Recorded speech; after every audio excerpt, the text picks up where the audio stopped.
Isali, Maria, at unang ko'y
Thank you, Jesus. Kasi mo, Lord, sa imong ngalan o Diyos. Oo. Lord, ako salamat kay sa inyong pag-igo na mo aron ka sa itong mo.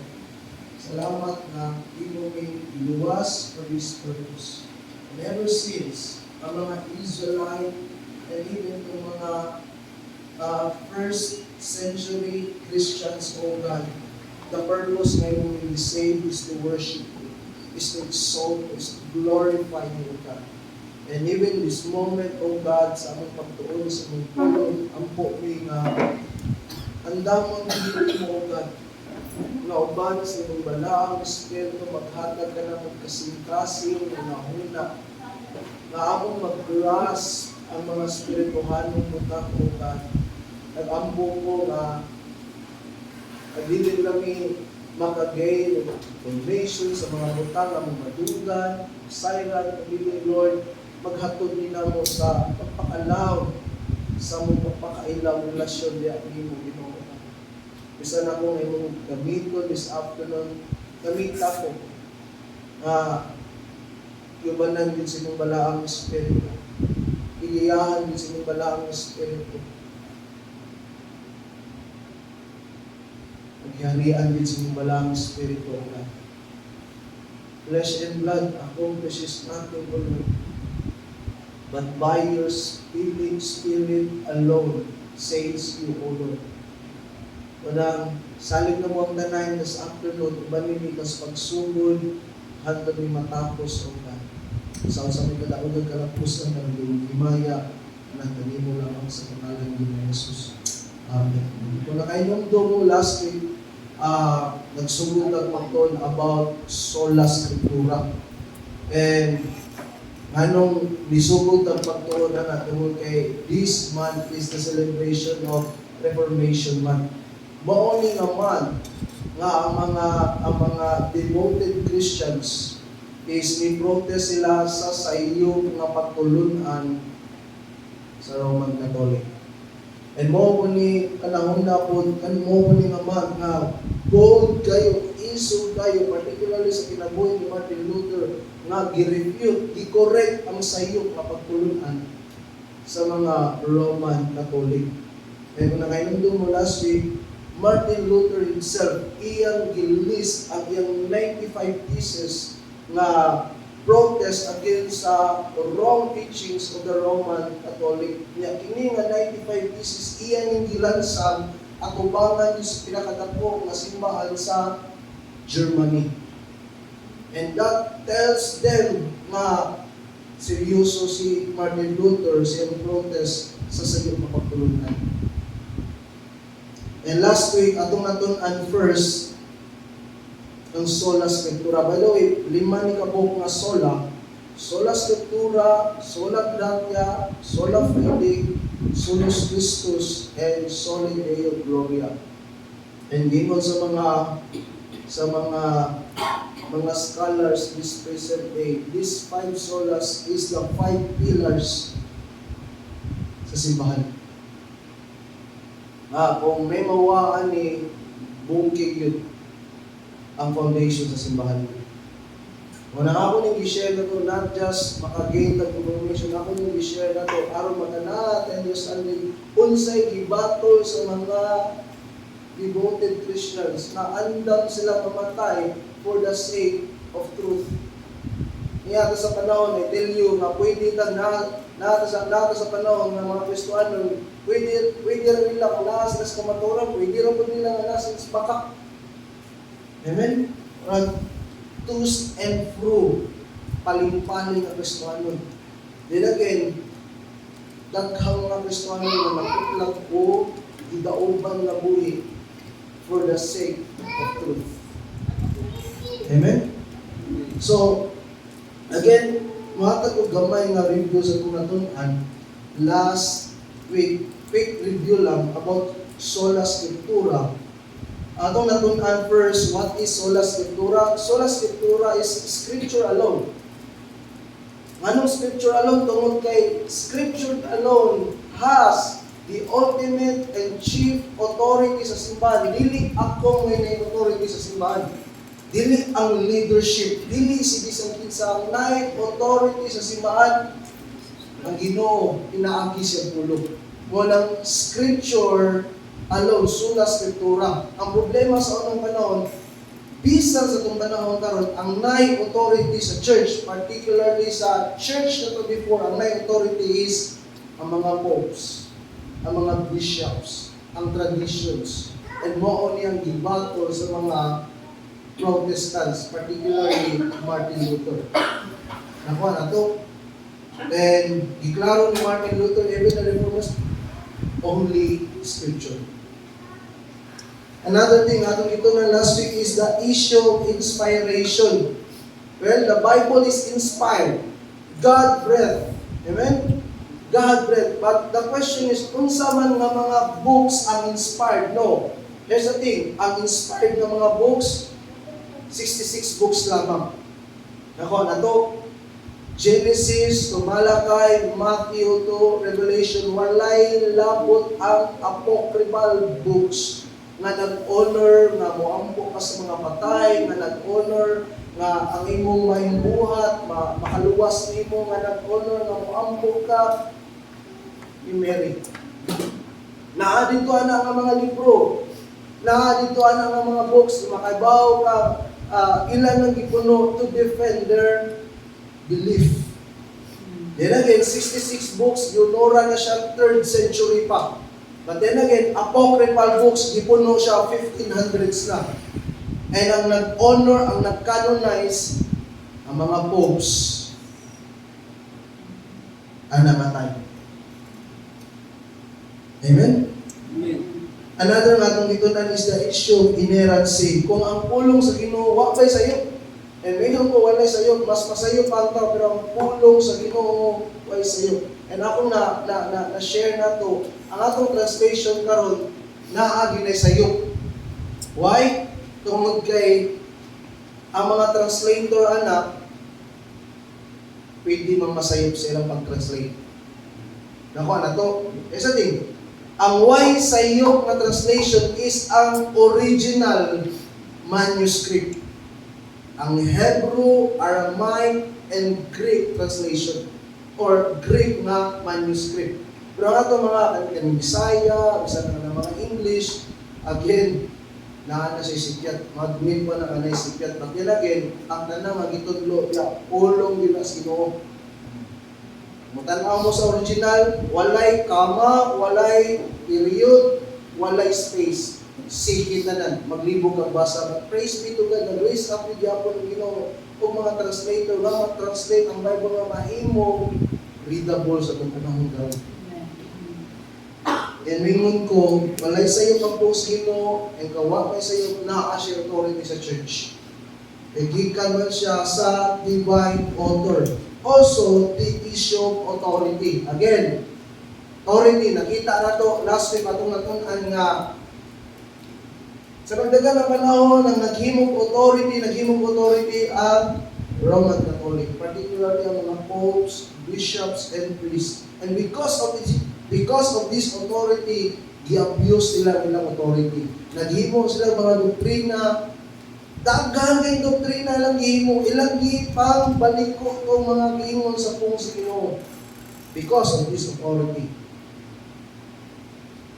But then again, dili sila may authority. Ang may authority is ang scripture, ang buong sa Ginoo.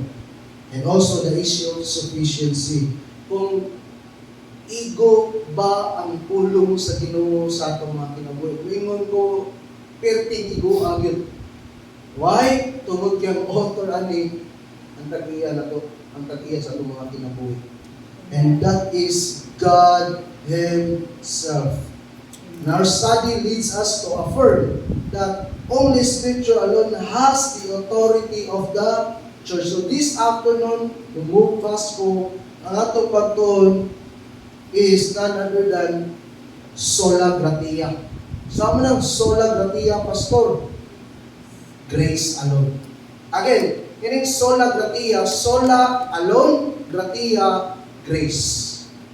Nakuha na to. And kining word is a Latin word of grace alone. Titus chapter 2 verse 11.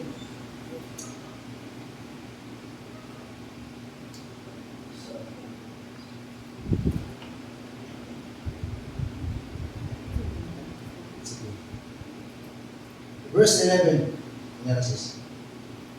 It says, "For the grace of God has appeared, bringing salvation." Titus chapter 2, verse 11. This is our main verse that speaks about the grace of God na naabot ni nato nga naghatag og kaluwasan. Later on, ito na tanawon unsa ning grace of God. Aron sa pagsugod tan-aw nato ang comment sa usa ka Bible scholar nga ginganlan og J.I. Packer. Yung si J.I. Packer, in his introduction to John Owen's classic work, The Death of Death and the Death of Christ, yung si J.I. Packer writes that there is really only one point to be made in the field of soteriology. Minimum soteriology, that is doctrine of salvation. Nakuha na to, soteriology. Walay laing point to be made kabahin sa kaluwasan. That point is that God saves sinners. And the Word of God affirms that salvation is from the Lord. Yeah, ganang makasabot ni ang kaluwasan, dili ni trabaho ni bisag kinsa, ang kaluwasan, trabaho ni sa Ginoo. Sa Ginoo mo na, kung mag-isgot ang kaluwasan, wala tay contribution ani bisan gamay. Sa kinumidya na istorya, contribution na nato sa itong kaluwasan ang atong sa mo nang luwason to sa Ginoo. But ganahan ko makasabot is the thing, ang kaluwasan, trabaho ni sa Ginoo. Is the thing, naamang mga grupo na nag-ingon na naay contribution sa kaluwasan ng tao. The Bible itself, in Psalm 37, 39, Jonah chapter 2, verse 9, na salvation is from the Lord. So, it originates with Him, God Himself, and is freely given as a gift. Ang kaluwasan, gasa. And this is what is known as grace. Kung saan grace? Grace is unmerited favor. Much like with a birthday present, no one spends all year working to earn it. Neither does a believer work to earn the grace of God. And the Reformers came to believe that a proper understanding of the grace of God in salvation was vital to the Christian faith. Luther called the issue the hinge on which all turns. It is the issue of sola gratia or grace alone. Again, sa na-raise ni nga kamatuoran ni Martin Luther, kining sola gratia or grace alone. Kasi tingnan na makasabot mo ni nag-hinge which all turns. Kay again, ang belief mo sa unang panahon, particularly po sa Roman Catholic, for them, that man has a contribution of salvation.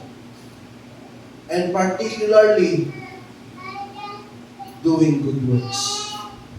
Nakuha na to. Then again, salvation is by grace alone. May grace alone, unmerited favor, gihatag as Ginoo bisan di karayan. Nakuha na to. All you have to do is receive that gift. Gift nga gikan sa Ginoo. So, naay upat ka point nga akong i-share this afternoon. First, tanaw na to ang view ni Augustine o ang view ni Martin Luther bahin sa kondisyon sa tao.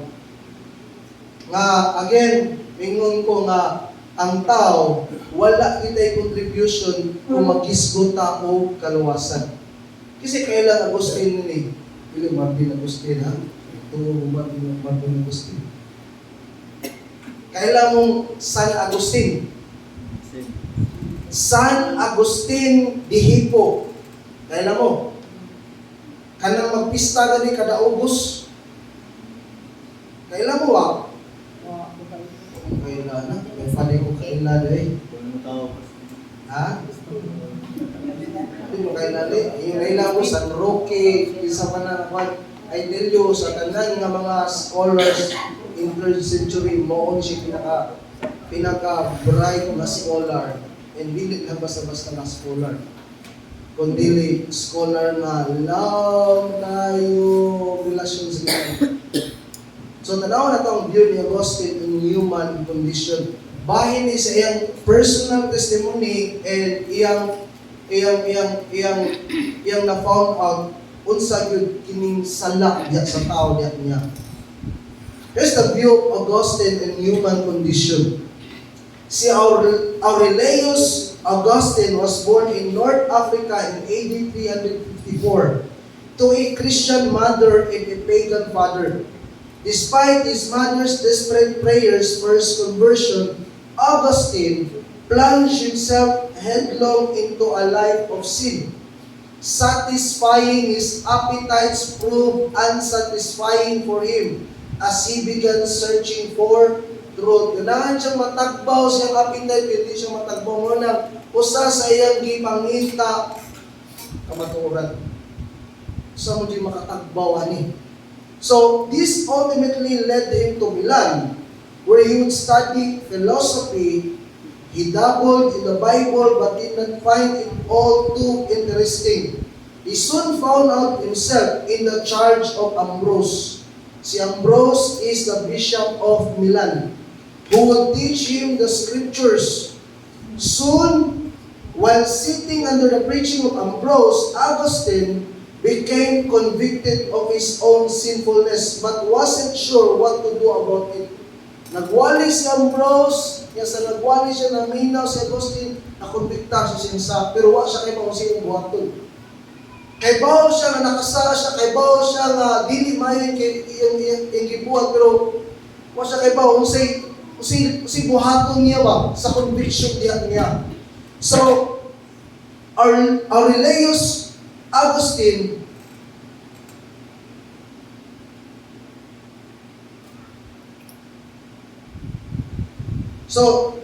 yung si B.E. Cooper records what happened next. He rushed, human siya na-convict, he rushed out into the little garden behind the house, and the copy of Paul's epistles, which he was carrying, he laid on the bench beside him. His soul was profoundly agitated. He got up from the bench and flung himself down on the grass beneath a fig tree. As he was lying there, he heard a child next door sing the ditty, Tolle Lege, which means, take up and read, take up and read. Na Bible, kadungog siya ni, take up and read, take up and read. So, he got up, returned to the bench, picked up the copy of Paul's epistles and read. Morning nabasa.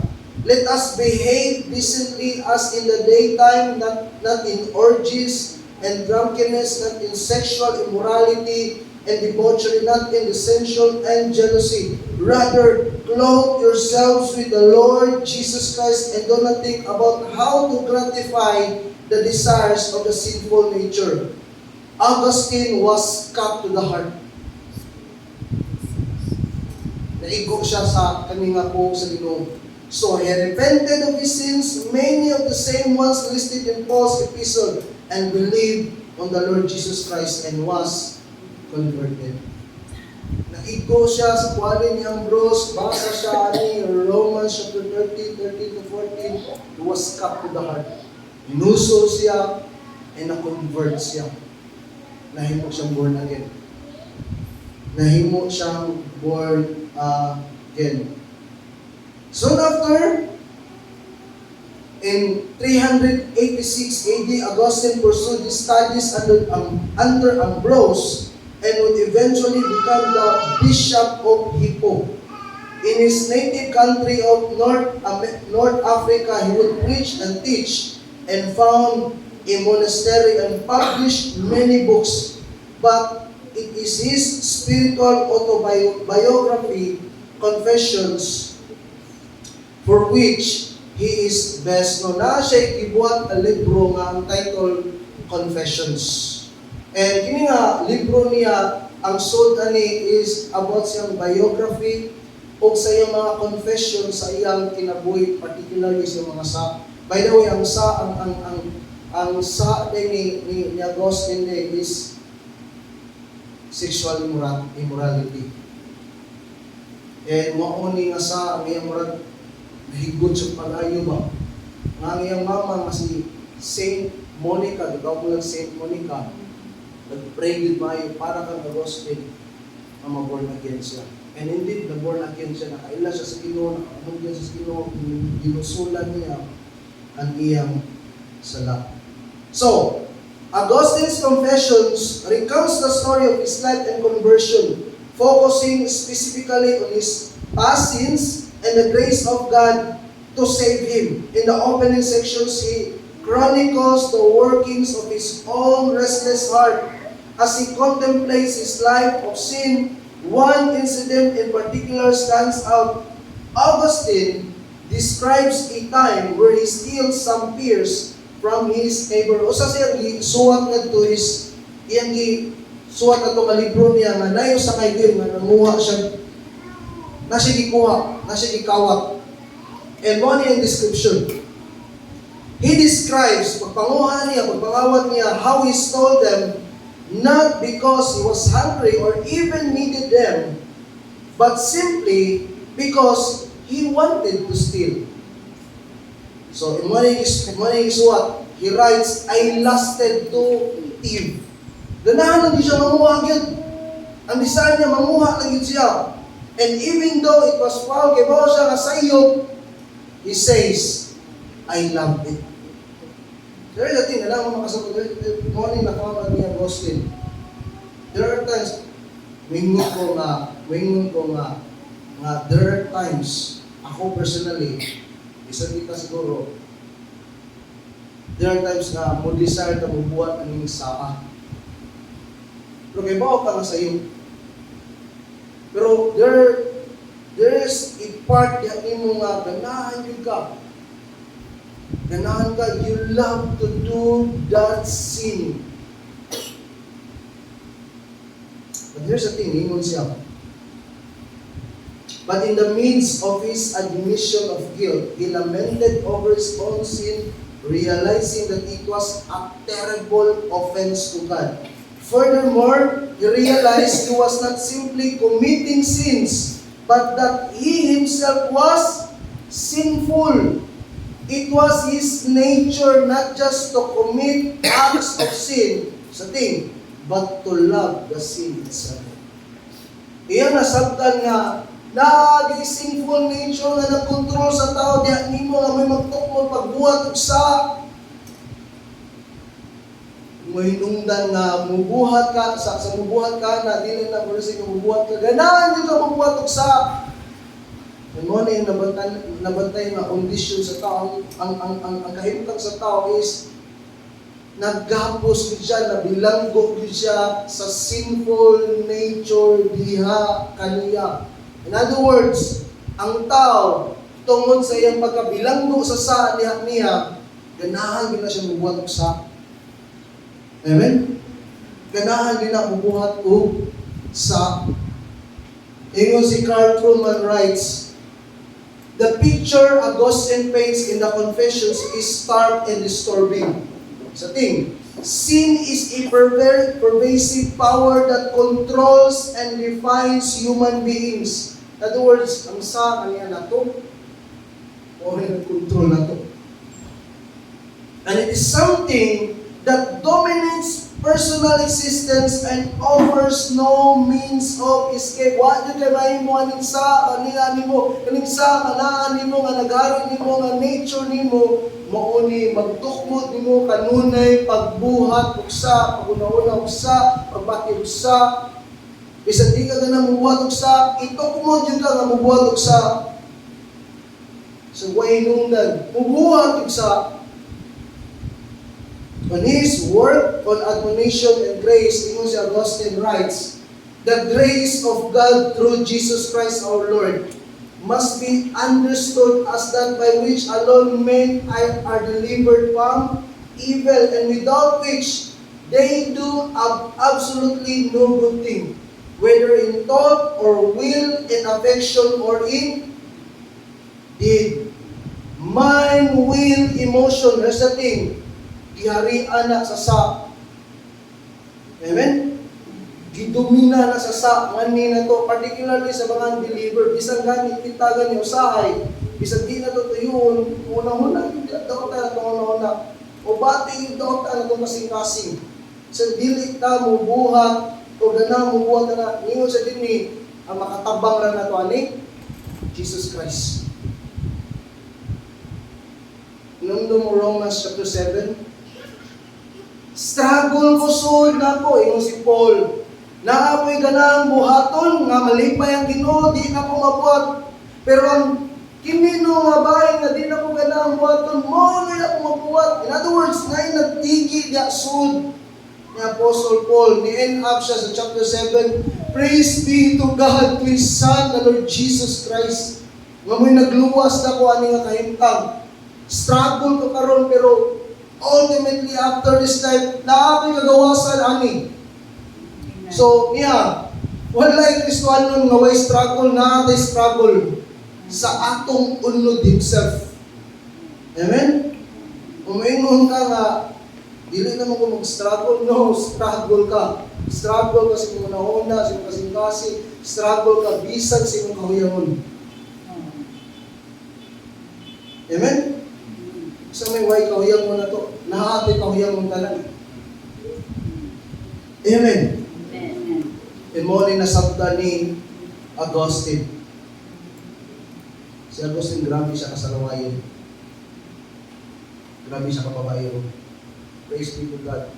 Ipunit siya sa Ginoo sa mga kahilahian at kinabuhi. Tungod lang ito ang moment na kailan siya sa Ginoo. And because of this concept of God's grace alone being the only way of salvation would be the key element in Martin Luther's new understanding.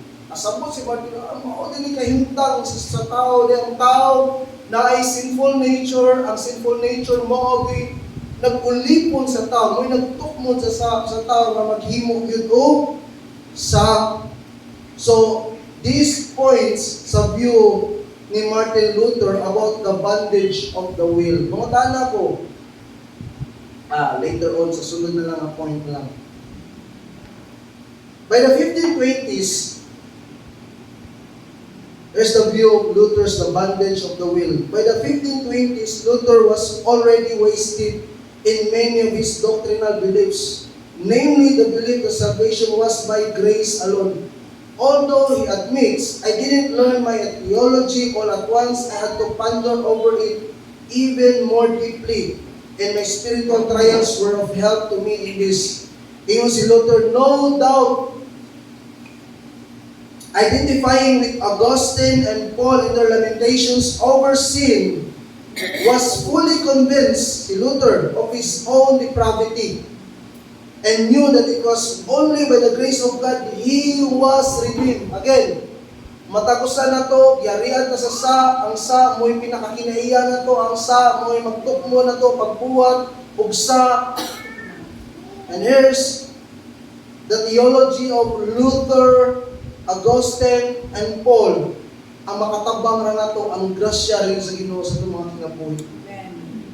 So further, sa thing, yung si Luther, he knew that not even the Pope had the power to grant him the forgiveness he so desperately needed, yung si Luther, and had stated as much in his 95 theses.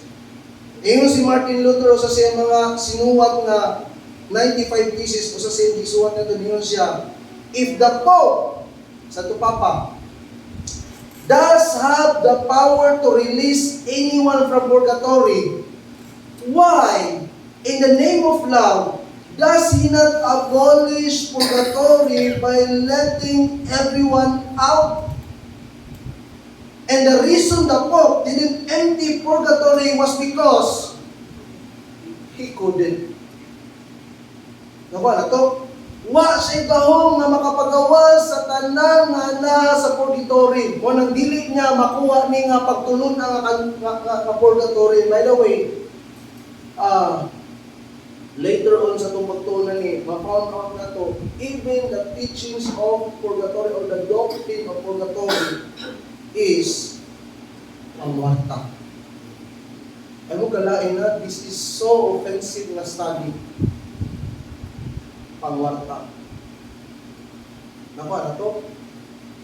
What reason man nga, pwede rin na di buwayan ba? Sa una, tanga na to ha? Magpamisa ta. Misa sa patay. Dili, kung dili ka muhatag, di yun na. May mention ng pamisa ni mo. Pero kung muhatag ka, hindi nang lingtad. Labi ng special. Naman na, special o regular. Diba tayo?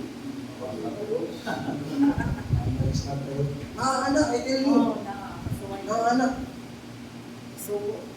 Mo yung point ni Luther galing. Ingat siya. Sipadayin ka.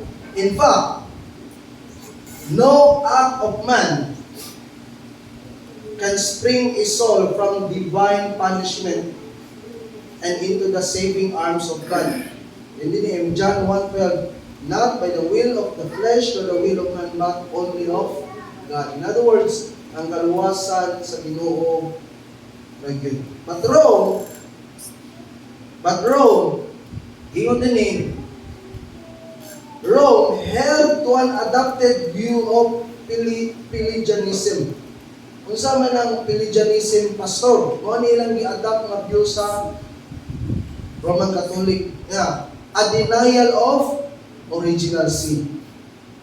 And the belief that the human will is able to choose to do good on its own. Further, that salvation was a reward for good works freely performed by human beings. Mao ni doctrine sa Roman Catholic. Nga ang tao naa siya'y free will or human will nga makabuhat siya maayo, pag iyang mabuhat maayo, maoy makaluwas kaniya. Maoy makaluwas kaniya. So Luther, having read Augustine, Luther would have no doubt been familiar with the issues surrounding his teaching. As Pelagius in 3rd century to 4th century was an opponent of Augustine. In fact, the two scholars warred fiercely over the doctrines of sin, predestination, and the human will. Eventually, Pelagius was condemned as a heretic by the Council of Carthage in 480. Ang belief ni Augustine, ang tao is total depravity. In other words, ang tao, wa siya will on his own. Tungod kay giyarian siya sa sala niya. Nakuha na to? But ang belief ni Pelagius is that there is such thing, human will. Nga pwede yun ang tao nga makabuhat o maayo aron siya maluwas. Nakuha na to? And mao ni ang gi-debate nilang duha nga to the point, si Pelagius ginganlan siya sa time ni Augustine as heretic. In other words, false teacher. False teacher. However, the Roman Catholic Church had since modified its view of sin and the human will, adopting a form of semi-Pelagianism, the belief that humans participate in their salvation. In effect, they choose to be saved and subsequently grow by the infused grace of God.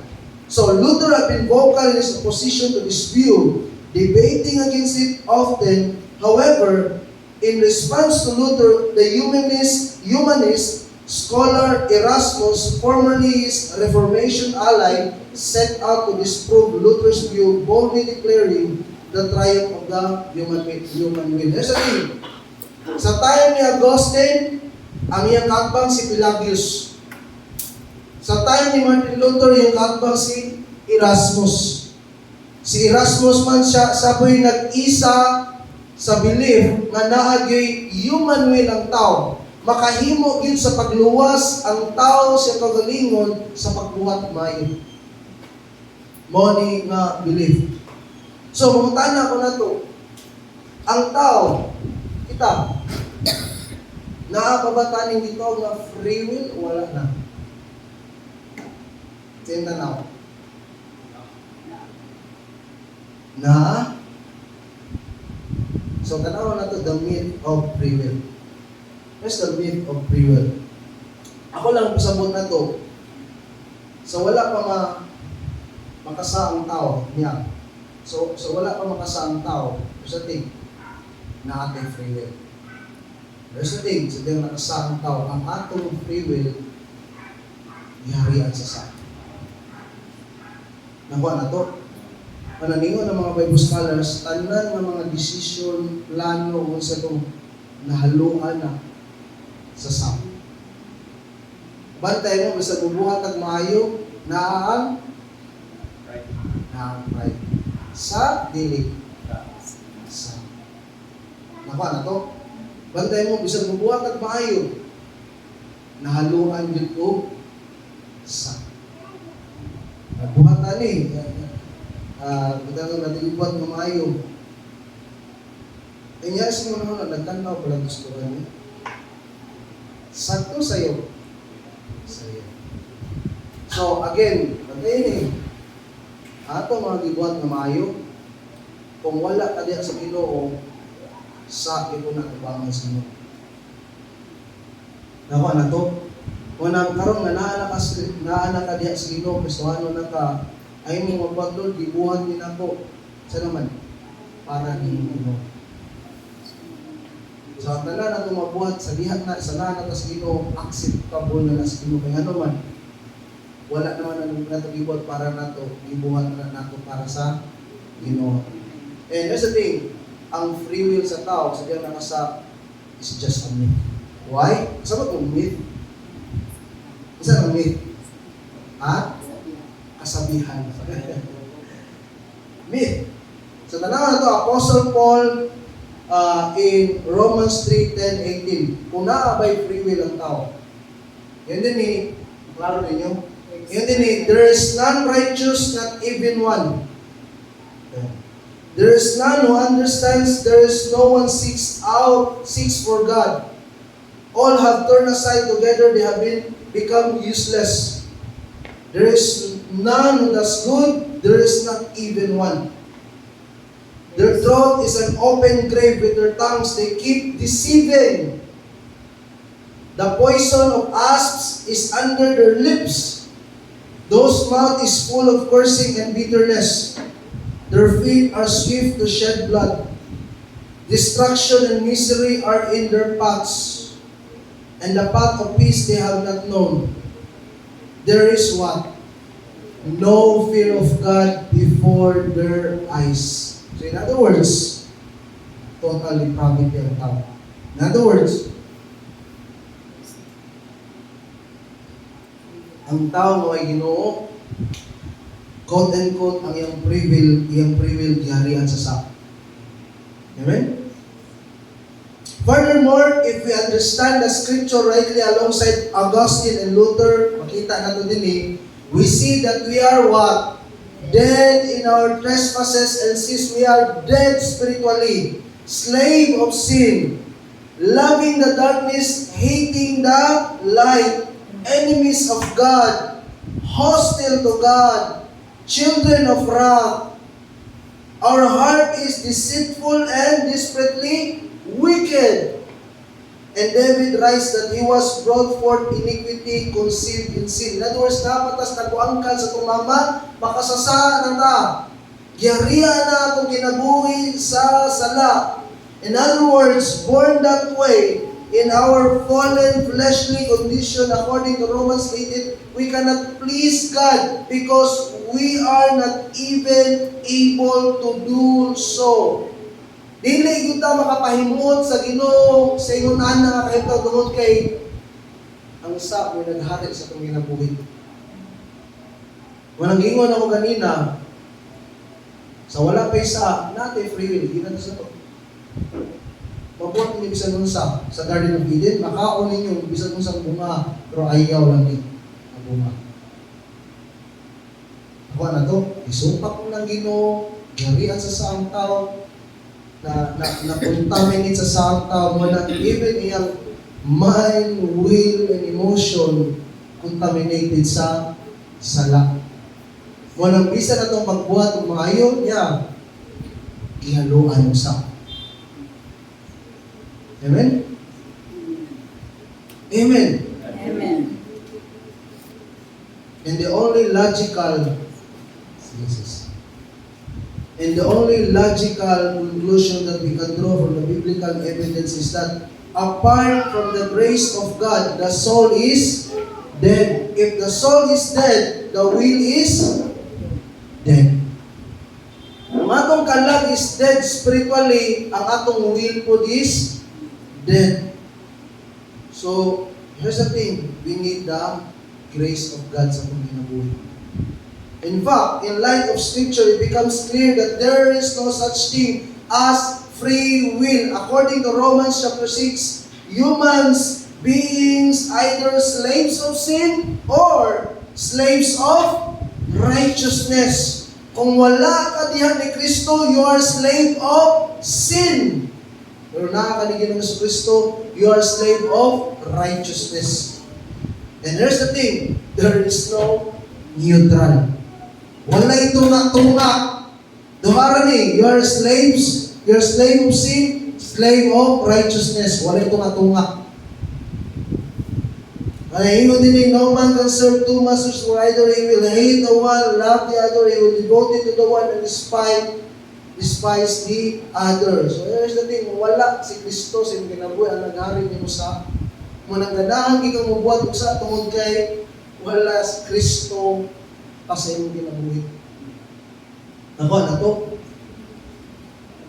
Luther adds, ingon siya, hence it follows that free will without God's grace is not free at all, but is the permanent prisoner and bondslave of evil since it cannot turn itself to good.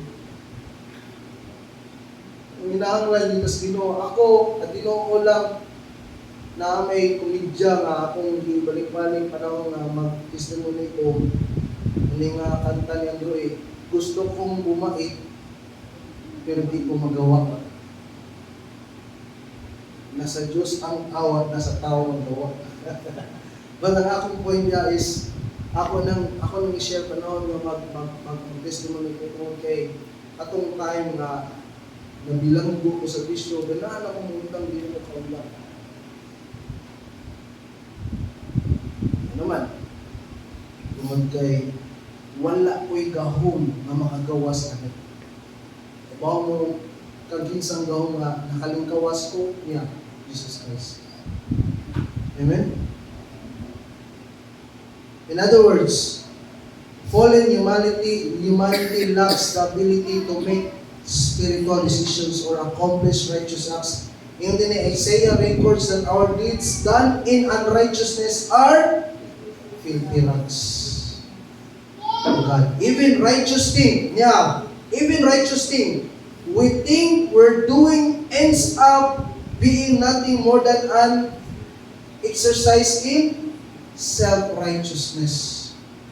Buhaton mo ni aron karon ko tanaw sa mga tao, di ba? Tama na to? Buhaton gani kay para yan na makita mo marunong. Ano rin pumunta rin.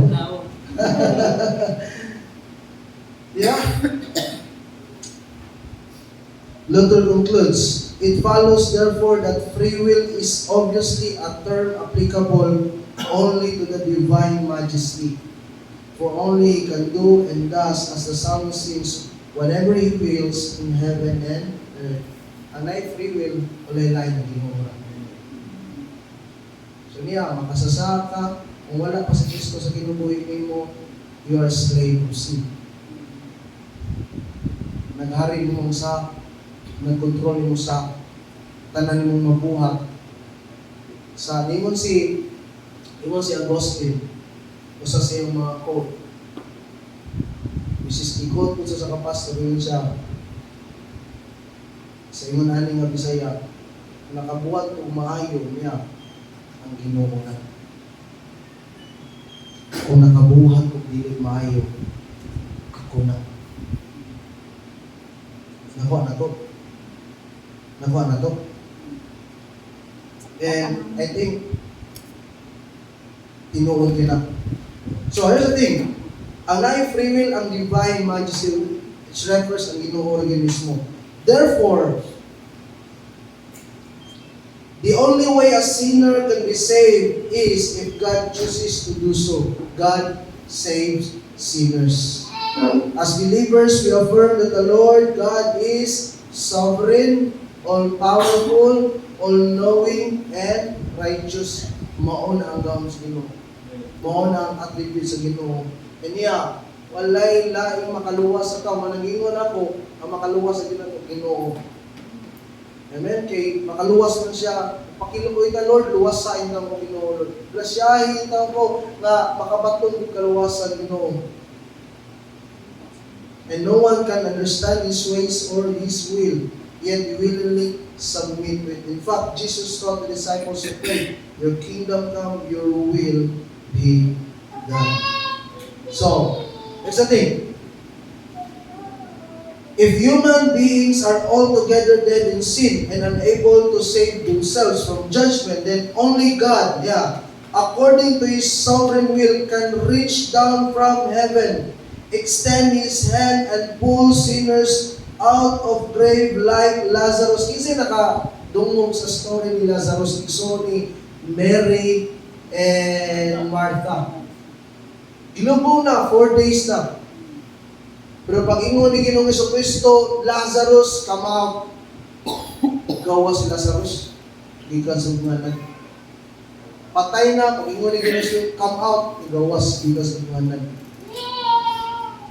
Ito ting, kung walay tabang sa Ginoo, kung walay grasya sa Ginoo sa itong ginabuhi, dili ka makabatong relasyon niya, dili ka maluwas.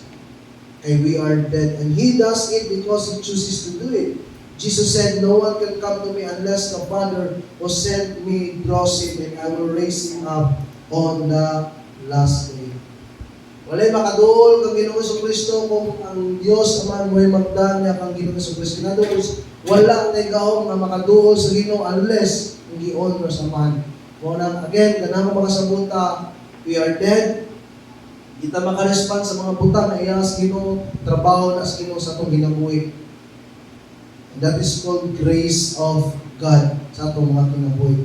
Paul writes, but by His doing you are in Christ, who became to us wisdom from God and righteousness and sanctification and redemption. And that just as it is written, let him who boast in the Lord. Luther writes, but a man cannot be thoroughly humble till he realizes that his salvation is utterly beyond his own powers, counsels, efforts, will and works, and depends absolutely on the will, counsel, pleasure, and work of another, and that is God alone.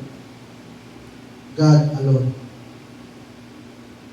So therefore, he writes, it is then fundamentally necessary and wholesome for Christians to know that God foreknows nothing contingently, but that He foresees, purposes, and does all things according to His own immutable, eternal, and infallible will. In other words, kinuwar kita na. Kinuwar kita na. From start to beginning, tanan, trabaho sa atong kaluwasan no kay Denta, ang trabaho sa atong kaluwasan, ang ginuwar kita. Again, ganang makasabutan, matagpusan na ito, dead na sa itong pagkakasasa. Nag-hari na ito sa namihan na ito. And we need God's grace sa itong mga kinabuhi. Ganang makasabutan, we need the grace of God sa itong mga kinabuhi para makadoon ka sa Ginoo, para makabatun ka o kaluwasan. The exercise of God's divine will is not merely an arbitrary thing. God is not passive or nonchalant in His decision, nor is He unjust, malicious, or vindictive. No scripture teaches that God's kindness and goodness toward human beings is an extension of His grace, and it is nothing short of amazing. But here's the thing. How does a believer receive His grace? Kung saan sa usa ka believer na madawat niyang grasya sa Diyos sa kinabuhi. And this was a major point of contention with the reformers. So here's the third point. The means of grace. In Luther's day, and today, sa atong panahon, sa day ni Luther, sa atong panahon, Rome taught, nagtudlo sila, that salvation, na kaluwasan, came by the grace of God. But their understanding of grace was markedly different than what the Bible teaches. For the Roman Catholic Church, grace was a thing, a force of divine power bestowed on believers to accomplish spiritual tasks. A shot in the arm, a boost, one writer even likened it to a spiritual Red Bull. Ingon ng Pope, at the behest of the Pope, this grace will be given to those who wanted and pursued it. And it's saved only insofar as it enables people to become holy and so win their salvation. And so, Roman Catholicism is built on the nation of obtaining the spiritual substance they call grace. And the way to obtain the grace of God, to obtain the grace of God was through various means of grace known as sacraments. Kasi, familiar anik sacraments. Ako na-mention last week. The word sacrament comes from the Latin word sacramentum, which means sacred oath, but later used to speak of a mysterious means by which God imparts His grace. Yeah, here's the thing. Through aning sacraments, nga gitawag og grace of God sa Roman Catholic, through aning sacraments, maluwas ka. Once na makatuman kaning gitawag nga 7 sacraments, maluwas ka. Nakuha na to.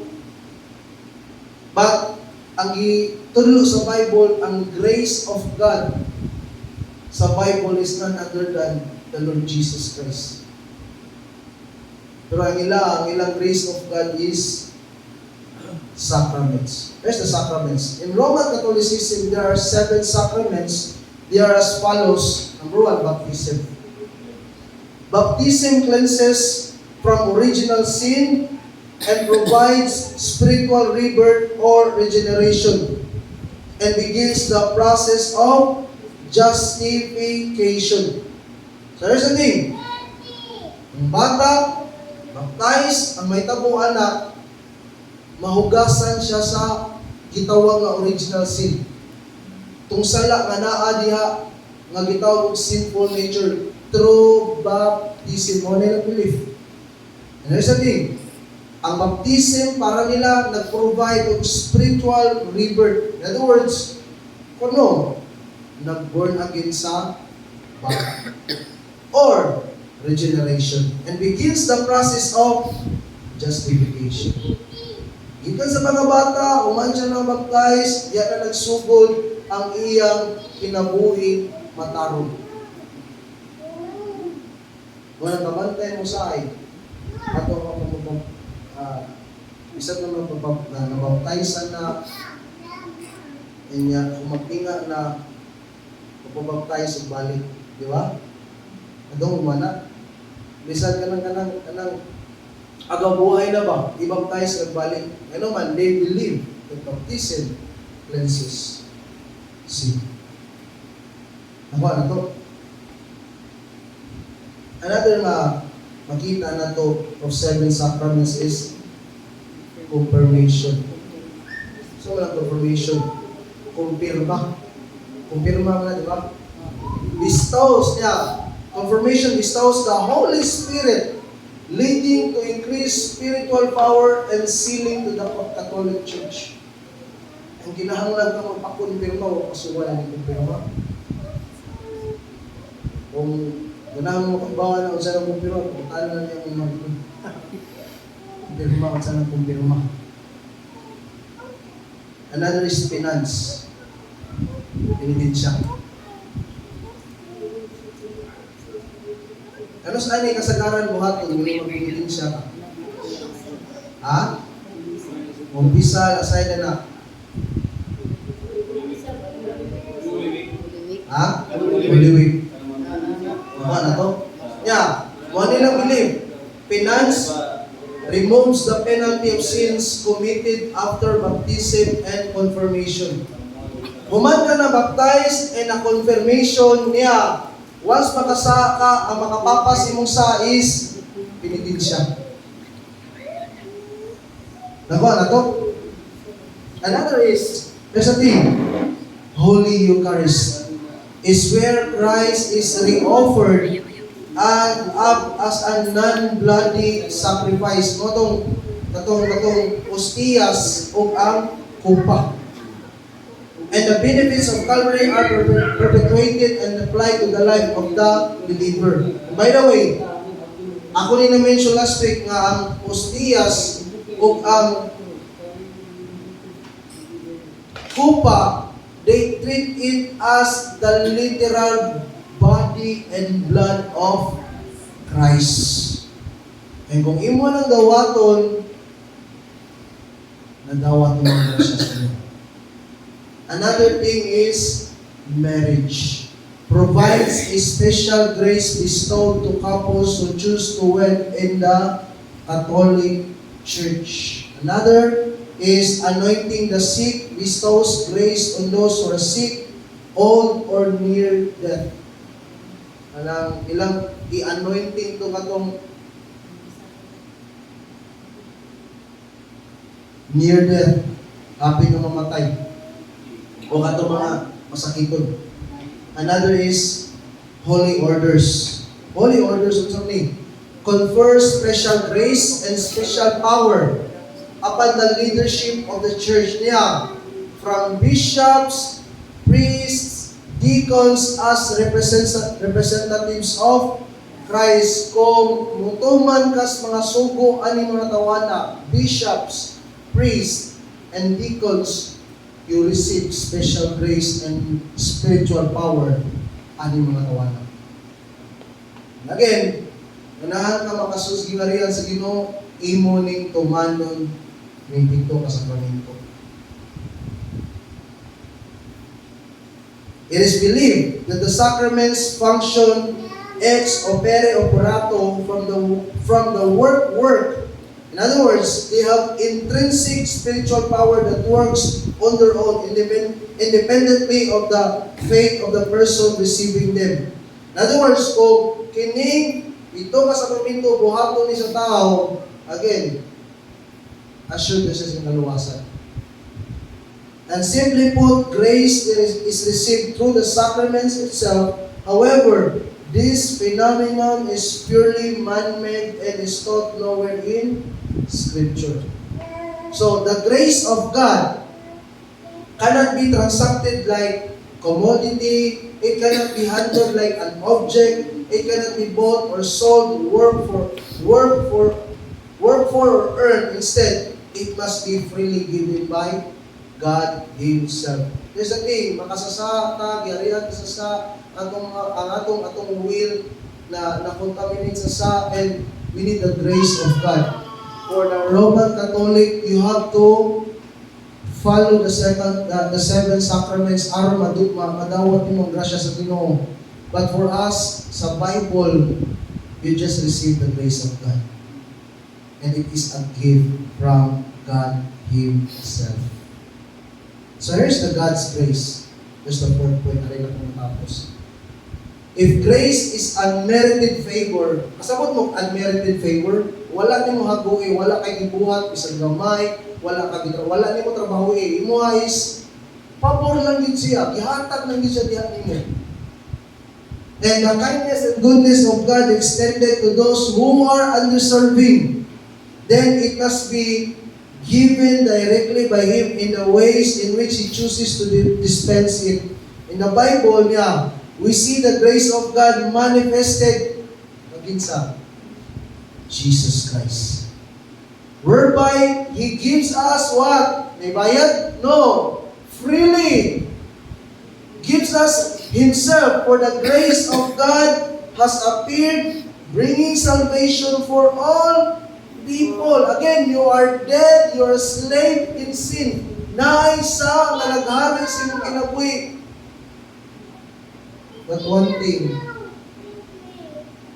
sa rin kinahanglan Jesus Christ.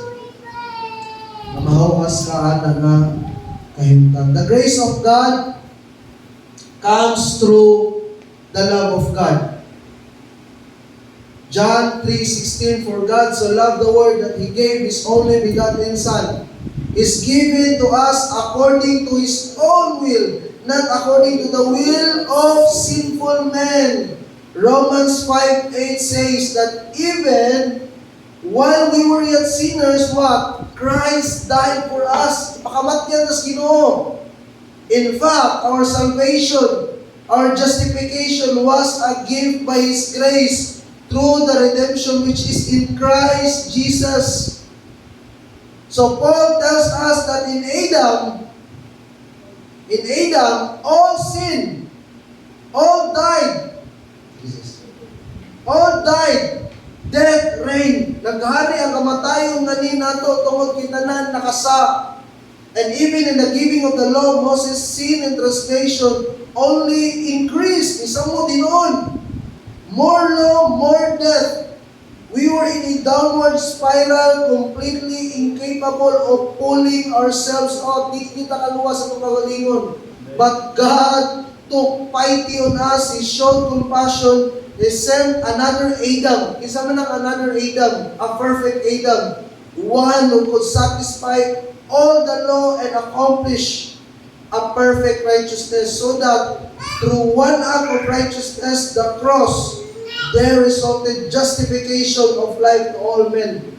This another Adam is the Lord Jesus Christ Himself, offering us His grace, nato nga mga makasasak. Even while, again, we were dead in our trespasses, enslaved to our sin, ensnared in an ocean of wickedness. Paul says, grace abounded all the more that as sin reigned in death, even so grace might reign to righteousness, to eternal life through Jesus Christ our Lord. Giharian ta, ulipon ta, naglunang yun ta, sa kinabuhi sa Then again, isa po ta sa grasya sa Ginoo, pinaagi ni Ginoong sa Kristo. God saw us struggling in our blood. He said, live! He has removed our hearts of stone and give us hearts of flesh. And He poured out grace upon grace through sending His Son. So how marvelous, how wonderful is the amazing grace of God. Mauna ang grasya sa Ginoo sa atong kinabuhi. Again, wa gyud tay i-contribute bisan ng gamay sa atong kaluwasan. Patay ta sa atong pagkamakasasa, but because the Son of God, the Lord Jesus Christ, baton sa grasya sa Diyos. Romans 8:29-30, it says, for those whom He, God Himself, foreknew, He also predestined to become conformed to the image of His Son, so that He, God Himself, will be the firstborn among many brothers and sisters. Verse 30, and this whom He predestined, He also called. And this whom He called, He also justified. And this whom He justified, He also glorified. So here's the thing. He foreknew, before time, loved you, the ones He was going to save by grace. He predestined, kita natadaan sa Ginoo, niya gipredestined na niya. those He was going to save by grace. He called those whom He was going to save by grace. He justifies those who He chooses to save by grace, and He glorifies those whom He saved by grace. By grace, by grace, by grace. Grasya sa Ginoo ang tanan. Ephesians 2:8-10, for by grace you have been saved through faith, and this is not your own doing, this it is the gift of God, not as a result of works, so that no one may boast. For we are His workmanship, created in Christ Jesus for God works, which God prepared beforehand, that we should walk in them. That's the thing. If God saved you, if you have received a new heart, a heart of flesh, if you have been regenerated, na born again ka, if you have been born again, and if you have been justified, made right with God, then it is because of His grace that He did that for you, out of His love for you. Dili na tungod nimo, tungod na niya. So, salvation is not by confession, sacraments, plus grace, but by grace alone. So we affirm, by God's grace and by grace alone, lamang ang ating kaluwasan. Sola gratia.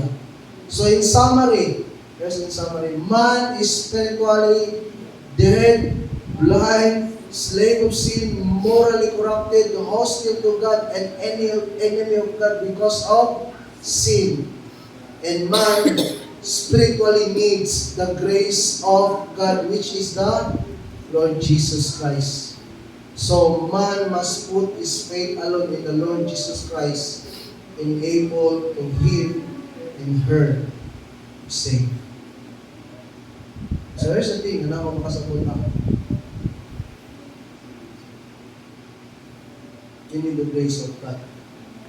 Matagusan ako nang hinahanglan ko sa grasya sa Ginoo. Again, sa Ginoo na nako. So wala pa ko luwas na sa Ginoo. Nabilang ko akong kinabuhi sa sakit. At ikulali sa sakit, yarian akong kinabuhi sa sakit. Anak kong muna magbuhan ko sa di na ako kayo tungkol yung nagharin sa kinabuhi sa sakit. But because of the grace of God, abot sa kinabuhi sa Ginoo sa Kristo. Itadaan niya kagawasan gikan sa sabi, itadaan niya kagawasan sa kahimtaw nako sa kung pagkagapo sa sabi. Hindi lang matungkol sa Ginoo, I tell you, wala na ko ng mga rasa. Ginoo na. And this is saying, matagusan ako. Ikaw nga naglingkod niya, kung wala pag yun sa Ginoo sa Kristo, dihat niyo, I tell you, and I am telling this with all my heart now, that you need the grace of God, and that is the Lord Jesus Christ. Ang nahanglan sa Ginoo. By the way, mga kana ko, sigurado balik ka na after this night, makadto mas mahirap sa Ginoo. Sure ba ka? Luwas ka? Sure ba ka kaya sa Ginoo? Again, ang kinabuhi, huwag siguro, pero ang kamatayon, sigurado. Amen? Ang usbon, ang kinabuhi, huwag siguro, pero ang kamatayon, sigurado. That's the thing. May grasya sa Ginoo. And ang grasya sa Ginoo sa itong kinabuhi, si Jesus Christ lamang. And ang makaluwas sa Ginoo sa Kristo lamang. And you have to come to the Lord Jesus Christ para makamatun ka, makaangkon ka sa mga pagkawasan. Ay, umiyak nga niyo.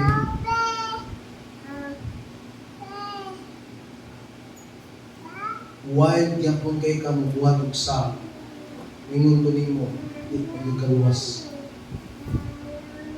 Walay Kristohanon makasabi ko. Pero why Kristohanon mga wild kayo? Kasabot mo, wild? Ha? Walay Kristohanon mga wild kayo mabuhat og sa. Nay Kristohanon mga makasabi ko. Kaway ka sa ano na wild kayo magbuhat og sa. Kaya kung wild ka magbuhat og sa, hindi pwede layas. Ang imong kahintag, you are spiritually dead. You are a slave of sin. Ang naghari hindi mo sa ay you need the grace of God. I tell you, maninahanglan ka sa Ginoo. Nung naghangin mo nimo, niya ka din wild yapon na itong buhat og sa naghangin mo nimo dugo ni Ginoong Jesus. Pangayong tabang sa grasya sa Dios na sa Ginoong Jesus. Pag-uos Ginoo. Pag-uos Ginoo. Again, wala makita siyang kinabuhi, pero dako kay si Bibis Kamira sa tagsang-tagsa na ito kinabuhi. Amen? Amen. Starter mo amen. Amen. Amen. Salamat sa Ginoo mga kapatid. Lord, ang pagtuon this afternoon is so demanding, Ginoo. Demand o kasing-kasing, demand o mind, O God, to grasp everything, O God. Nagampo ko na kung si mong kaluin na siya, tanan mo